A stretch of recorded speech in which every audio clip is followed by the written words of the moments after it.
On the 11th of January 2020, on the old N4 in the village of Rooskey, Liam Farrell walked home after an evening socialising. Throughout his 87 years, he walked this road many times. This would be his last. As Liam turned in his gate, something happened. His house keys with traces of blood were found in the driveway. 15 hours later, mid-afternoon, Liam Farrell's lifeless body was found lying outside his back door. He was badly bruised, partially undressed, and lying on his back. I mean, it was carnage. I'm not a qualified person in the medical field, but you didn't have to be an expert to know that poor Daddy was attacked. Despite the suspicious circumstances, there was no public appeal for information. His death, according to authorities, was due to a heart attack. The house was reopened, and obviously we cleaned up. We cleaned up the walls. We cleaned up the door. There was blood on the walls and on the door. All was not as it seemed, and now, almost 6 years on, his family's quest for answers continues. The Farrells are convinced that in Rooskey, someone knows something. At the start, when Daddy was found, there was an awful lot of help in the village. Since then, subsequent to that, it's faded away. We have to ask the question, why?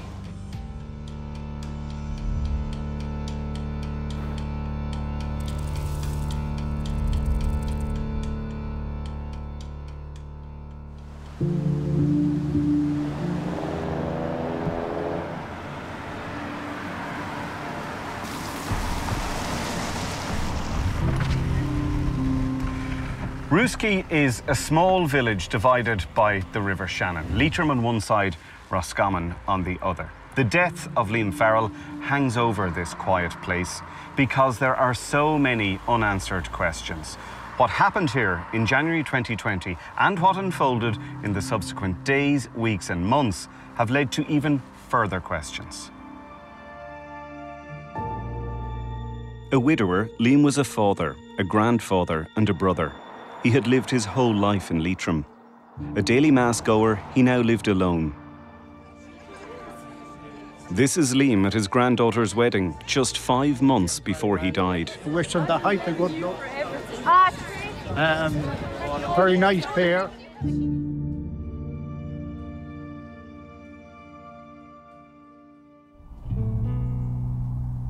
His weekly ritual was to have a few drinks in the local bars, Reynolds's and the Weir Lodge. On the night he died, Liam was seen in the company of a stranger in Reynolds's.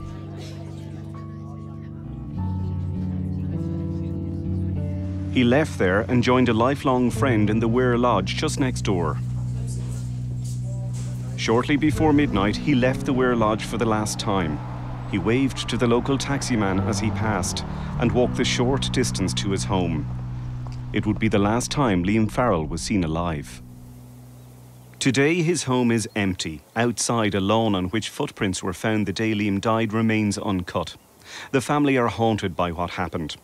Liam's home remains as it was. It's like time stood still. Inside, turf he left on the range is still there. Something happened here, and the Farrells say they are determined to uncover the truth. And the memory of seeing Liam's body remains vivid, especially for his son Brendan. When I came in the drive, I pulled in at Daddy's bedroom window there. But when I ran around the corner, oh my God. This is where I've grown up all my life. And even though it was Daddy, he was in the corner, you know, his head was jammed back into a 90-degree angle here of the kitchen.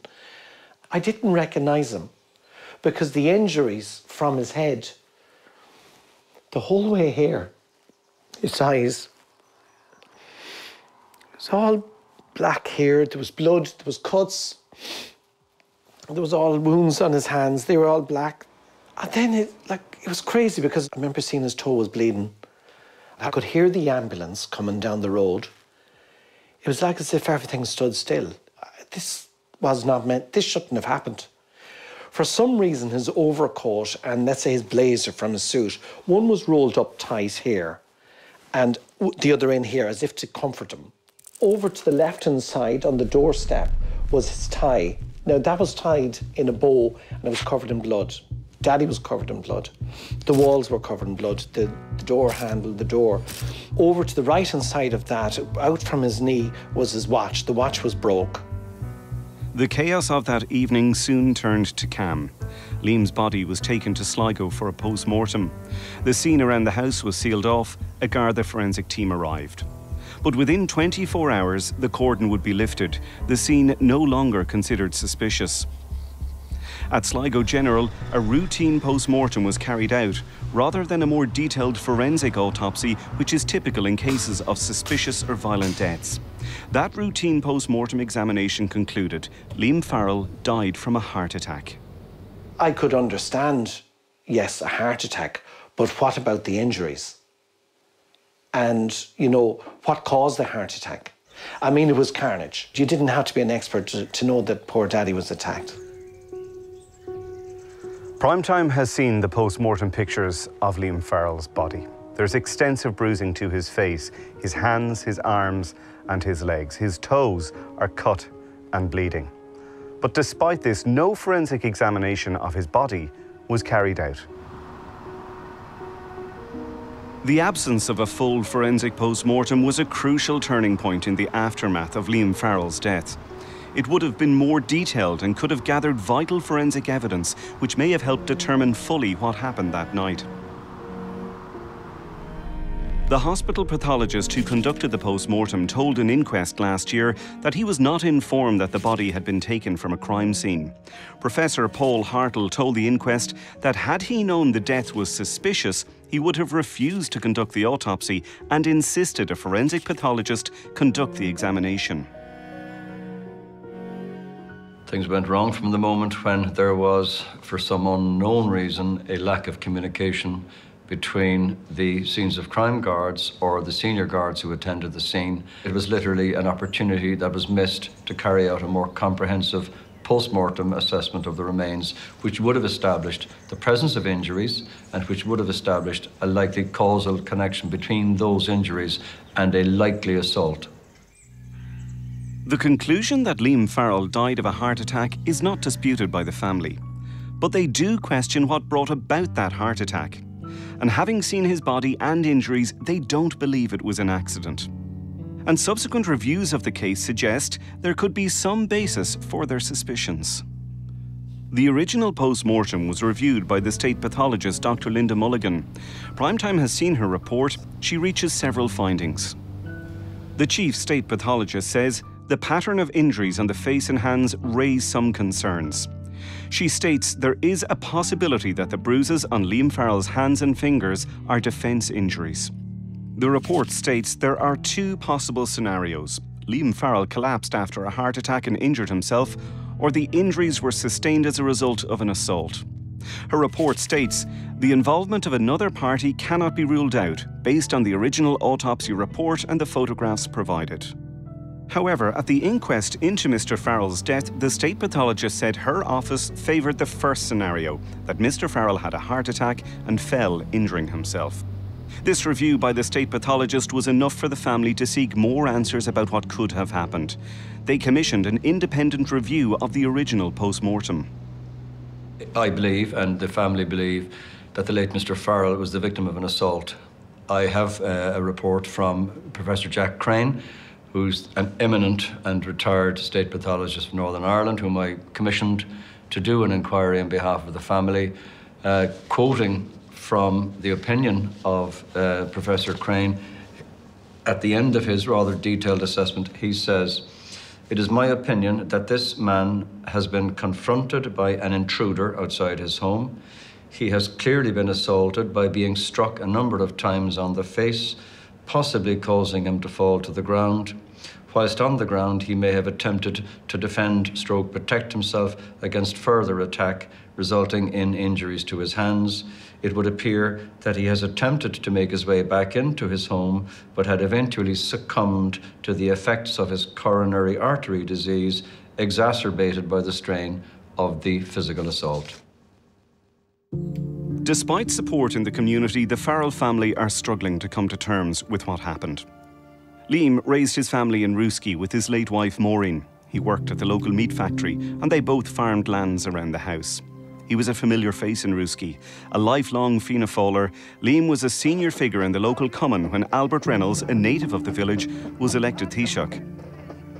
Here he is in a video of the event in 1992. So the excitement is high now as you wait there. It was just a lovely, happy house. I mean, I can still see my mum going through there singing away, and my dad used to be singing away. He'd be happy out there, you know, doing the few jobs with the cows. The hay, the turf was a big thing every year. And the two of them would be going along singing. They were happy people. They were great parents, absolutely brilliant parents, and everyone loved them as well. Not knowing what happened impacts the family most. Especially Liam's brother Mel, now aged 90. Oh, he was a pure gentleman. A pure gentleman, hadn't an enemy in the world. And I can't believe what happened to him. Honestly, I can't believe it. I was thinking, how could he have a heart attack? I was only talking to him a week before. We were at a funeral in Barnacola, and I never seen him after that. Never. And he came out of the gate and he was waving at me, going off. I can see him yet. There are several strange things about this case. Liam's wallet was missing. Someone claimed a car was seen outside the house that night, and there were other claims he was dragged to where he was found. Then there is a potentially significant item which went missing from the scene. One of the ambulance crew gave a statement to say he saw a hat beside Liam Farrell's shoes. Mr. Farrell was not wearing a hat that night. The hat has disappeared and doesn't appear on any evidence list. The family insist that before Gardaí or emergency services arrived, they saw footprints across the front lawn as if someone was fleeing the scene. Subsequently, a Garda said they were his footprints. The family contest this. There was a dispute over footprints. The bottom line with footprints is that my wife seen those footprints before the guards got here and before any member of An Garda Síochána got here. There were running type footprints that ran in a diagonal direction from my father's bedroom window right across the wall. Not only that, out across the wall onto the hard shoulder. The unresolved issues don't end there. There were timber shards covered in blood found beside Liam's body. There's no explanation for them. This mop bucket covered in blood at the scene was not forensically examined. Liam's shoes and socks were removed, his coat and jacket rolled up and tucked in by his sides, unusual by anyone's assessment. And bizarrely, one line of investigation is that Liam's dog Marley may have been involved in the removal of his shoes and socks. They spoke about a dog. I nearly collapsed when I heard it. This theory that could Marley, Liam's dog, have taken off his shoes and socks? And tie. Impossible, I think. Like when you heard that theory, that this was one possible... I nearly died. I couldn't believe I was hearing it. I thought it was the most stupid thing anyone said. And a lot of people couldn't believe it. They called Brendan the other day and they asked him for the dog, my father's dog Marley. They asked him for his vet's name and number. That's where we're at. The dog. The dog ate my homework.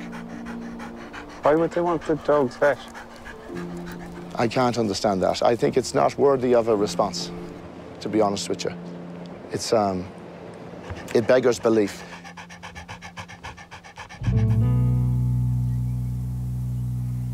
The lack of concrete answers and a detailed investigation from the start have led the Farrell family to seek answers themselves. The information void is torturing them, and they continue to pursue various theories for what could have happened, including one that Liam was tied up in a shed at the back of the house. I think that my father was extorted for money. If they wanted to kill him at the back door, they would have done it. I believe they brought him back here where it's quieter, and I believe that rope was used on him. And I think he probably did take a heart attack, but he definitely didn't die. The family commissioned a private forensic examination of the scene. Primetime has obtained this footage filmed by forensic scientists. It shows the rope at the centre of the forensic investigation. We've also seen the report which indicated the presence of blood on the ground under the rope. It did not determine what type of blood it was. This programme understands that the blood markers were so strong that the forensic team immediately withdrew from the shed as they were concerned it could be a crime scene. Gardaí subsequently carried out their own forensic examination of the shed. The family has been told that the Garda forensic testing did not support the findings of the privately commissioned testing that there was blood in the shed. I think that there was a separate set of people that came to the house after the attack, when my father was in the shed, that staged the body and brought it back to the back door and possibly dragged it. Testing shows that Liam Farrell didn't die that night. It's thought he died around 15 hours after he was last seen alive. The family's theory that their father was moved is based on a comment made by someone in the locality. My brother was informed that your father didn't die where he was found. He was dragged there. This conversation has played in the minds of the family. Could the injuries to Liam's feet, his bleeding toe, be evidence he was dragged? Professor Jack Crane's review is explicit. He concludes Liam Farrell was confronted and physically assaulted by someone. Those findings would seem to support theories that his body was moved. Comments have been made and people have talked to us. It's hard to explain. At the start, when Daddy was found, there was an awful lot of help in the village. Okay, and since then, subsequent to that, it's faded away. And we have to ask the question, why? What's behind that? There has been relatively little media coverage of Liam Farrell's death. There was no public appeal for information issued by Gardaí. One local reporter has been on the story from the outset. But as the years have gone on, people have become more and more reluctant to speak. People in the village, from my experience, from driving out there, no, they don't want to talk about it. Doors closed in my face. You know, I was welcomed with a smile, but then when I said what I wanted to talk about, they don't want to talk. It's a small town in rural Ireland. But they do have a sense of something happened that night. And, you know, they want justice for the family. There were other claims as well about cars being seen at the house the night before. There was a statement given that said there was a car outside the house that night. Primetime has also sensed a reluctance amongst locals to speak about what happened. We approached several people in the area, including the individual said to have made claims about a car at the house and the body being dragged. But no one beyond the family was willing to go on the record. Since Liam Farrell's death, there is growing evidence and opinion that something happened here on the night of January 11th, 2020. Liam's dog, Marley, was heard barking loudly at the back of the house shortly after 1 a.m. Did someone try to rob Liam Farrell? His wallet was never found. Was he confronted before he got to his back door? Was he dragged from the hay shed at the back of the house to where he was found? And why was the Garda cordon lifted so quickly? Some of these questions may never be answered, but many of the people we've spoken to on and off the record all have a feeling. Someone here knows something. Last month, after repeated requests, the family met with the outgoing Garda Commissioner Drew Harris. The initial investigation has been peer-reviewed. Recommendations from that review are now being acted on, according to Gardaí. The Farrell family have sought but have not been given a copy of the review document. We're just looking for justice. It's as simple as that. Justice. To find out what happened to our father that night. Before he died, a rumour was circulating locally that Liam Farrell had come into big money from an inheritance. There was also a suggestion that his missing wallet could have contained a large volume of cash. So the theory he was robbed or targeted for money does hold some water for the family. My father had a cousin who died, elderly. He got €2 million for 3 acres of land. Okay. He died shortly after. My father and his brother were the only 2 heirs. So everybody thought they got $1 million apiece. Was he left a large sum of money? No, he wasn't. He wasn't at all. No. And the record on the man who died is public knowledge now. Anybody can get it after 10 years. But no, he wasn't. He didn't get €1 million. He got, I think, 50. Liam Farrell's home and garden was once pristine. It now lies empty and run down. The Farrells say they can't bring themselves to move on until questions are answered. If somebody was to say to you, it's very tragic, it's a horribly distressing event, but you're a family that just can't accept what happened, that this is just, it's terrible, but acceptance is your issue, what would you say to them? Yeah, and I can understand that 100%, but they didn't see what I seen. They haven't seen the photos we have to this day. They haven't seen the circumstances of what was happening here at the back door that day.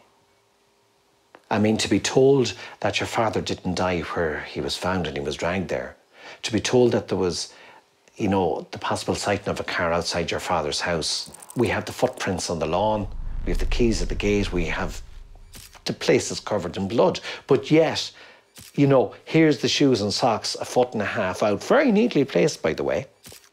His tie still tied in a bow, and then you got the broken watch over to the right-hand side. You got a mop bucket, you got pieces of wood with blood on them. Those photos, the injuries to my father were horrendous and horrific. That's the best way to describe them. Following the family's meeting with the Garda Commissioner, the force issued a statement to say that the peer review of the investigation into Liam Farrell's death did not amount to a reopening or a restart of any criminal investigation. Which leads to the obvious question. Does that mean that at this juncture, this case is closed for Gardaí?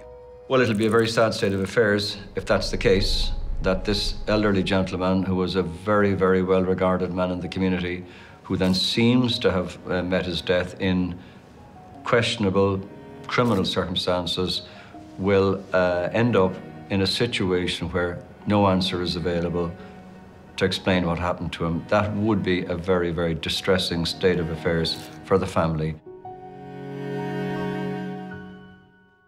We asked Gardaí for an interview. Instead, they issued a statement in which they said the force carried out a full investigation into the death of Mr. Farrell, and a Garda investigation file was submitted to the Director of Public Prosecutions. The statement confirms no prosecution was directed. Gardaí say that the peer review recommendations are being actioned by the investigation team. And tonight it repeats its previous statement that a peer review is not a reopening or a restart of any criminal investigation. The 6th anniversary of Liam Farrell's death is approaching, and it seems like an omerta has descended on Rooskey. We approached several locals to speak to us. They declined.